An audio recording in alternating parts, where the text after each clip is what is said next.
BJP और कांग्रेस दोनों ही प्रमुख दल एड़ी चोटी का जोर लगा रहे हैं। बीजेपी ने तो प्रत्याशियों का चयन के लिए भी बैठक कर ली है, मंथन हो चुका है। विजयपुर में होने वाले उपचुनाव के लिए प्रत्याशी भी चुन लिया गया है।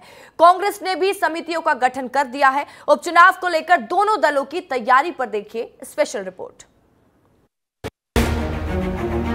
मध्य प्रदेश में उपचुनाव के लिए अब मंथन और रणनीति बनाने का दौर तेज हो गया है। बीजेपी हो या कांग्रेस अपना अपना रण तलाशने में जुटी हुई है। आज विजयपुर बुधनी विधानसभा उपचुनाव को लेकर बीजेपी प्रदेश चुनाव समिति की बैठक हुई। इसमें मुख्यमंत्री डॉक्टर मोहन यादव, बीजेपी प्रदेश अध्यक्ष वी.डी. शर्मा समेत तमाम बड़े नेता शामिल थे। प्रत्याशियों के नाम पर विमर्श हुआ और कई नामों पर चर्चा के बाद तय किया गया कि वन मंत्री रामनिवास रावत को विजयपुर से प्रत्याशी बनाया जाएगा। प्रदेश चुनाव समिति ने सर्वसम्मति से रामनिवास रावत को विजयपुर से प्रत्याशी चुन लिया। इसी सीट से विधायक रहे रावत कांग्रेस छोड़कर भाजपा में आए थे और मंत्री बनने के बाद त्यागपत्र दे दिया था। दूसरी ओर बुधनी विधानसभा को लेकर बीजेपी पैनल का गठन करेगी और फिर आला कमान को भेज दी जाएगी।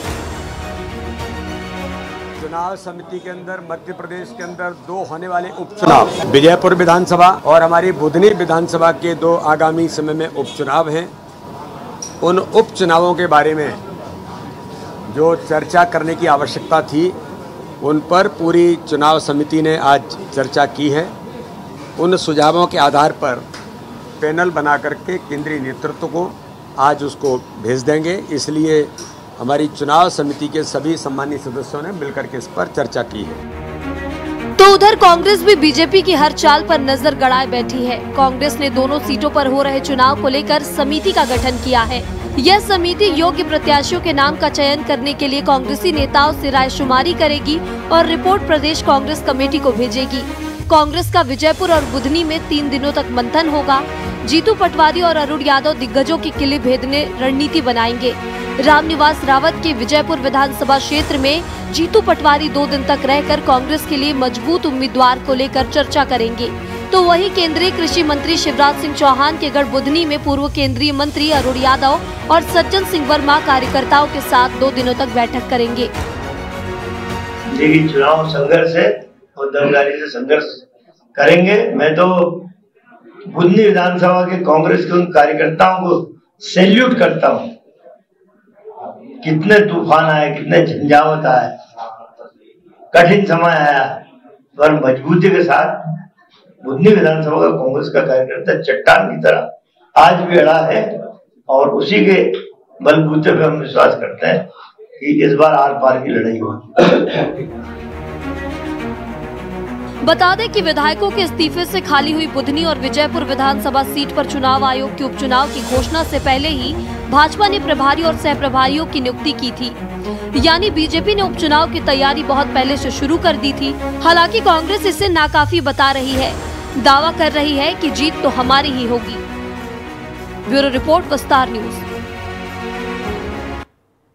तो देखिए, मध्य प्रदेश की 2 सीटों पर उपचुनाव होना है और उपचुनाव के लिए चाहे पर बीजेपी हो या फिर कांग्रेस हो, दोनों ही दलों ने तैयारियां लगभग पूरी कर ली है और यहां तक कि बीजेपी ने अपने एक प्रत्याशी को चुन लिया है, रामनिवास रावत, जो कि चुनाव लड़ते हुए नजर आएंगे। लेकिन बुधनी सीट में पार्टी किस पर भरोसा जताएगी, इस पर अभी भी असमंजस वाली स्थिति बनी हुई है, क्योंकि बुधनी बीजेपी का गढ़ माना जाता है। अब इस खबर पर ज्यादा जानकारी के साथ मेरे सहयोगी भोपाल न्यूज रूम से विवेक पांडे लाइव जुड़ चुके हैं। उनसे अपडेट लेते हैं, क्योंकि लगातार वो पॉलिटिकल खबरों को कवर कर रहे हैं। बताइएगा विवेक, देखिए अगर हम बात करें विजयपुर सीट की या फिर बुधनी सीट की, तो दोनों ही सीट को बीजेपी का गढ़ माना जाता है। उसके बाद कांग्रेस के लिए भी मुश्किलें बढ़ाने वाला, कांग्रेस के लिए भी बड़ी चुनौती है। लेकिन जिस तरीके से बीजेपी तैयारी कर रही है, बीजेपी भी बता रही है कि हम कहीं पर भी कोई कसर नहीं छोड़ना चाहते हैं।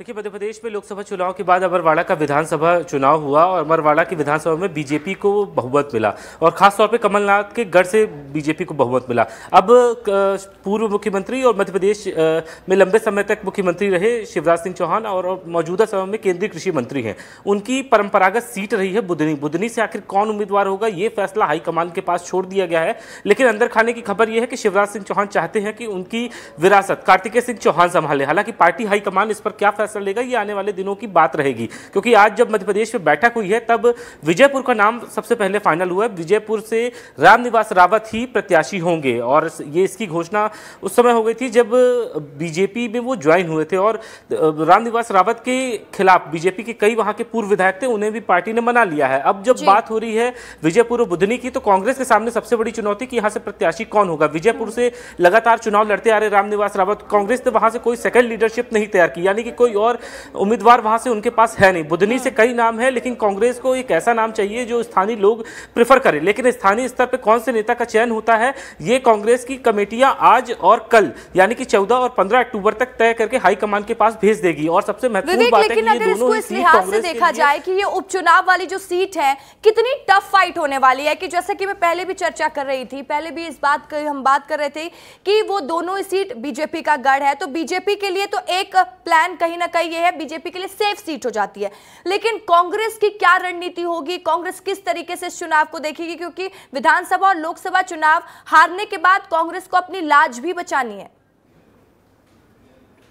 देखिए, कांग्रेस को लाज बचानी है। सबसे ज्यादा चुनौती जीतू पटवारी के सामने है। मध्य प्रदेश में लोकसभा चुनाव हुआ, नतीजे पूरे उलट के उलट रहे। 29 की 29 सीटें बीजेपी जीत गई। अमरवाड़ा का चुनाव हुआ, बीजेपी जीत गई। अब बुधनी और विजयपुर में चुनाव है, तो ऐसे में जीतू पटवारी के सामने चुनौती ये हो जाती कम से कम एक सीट पे तो फतेह हासिल कर ले।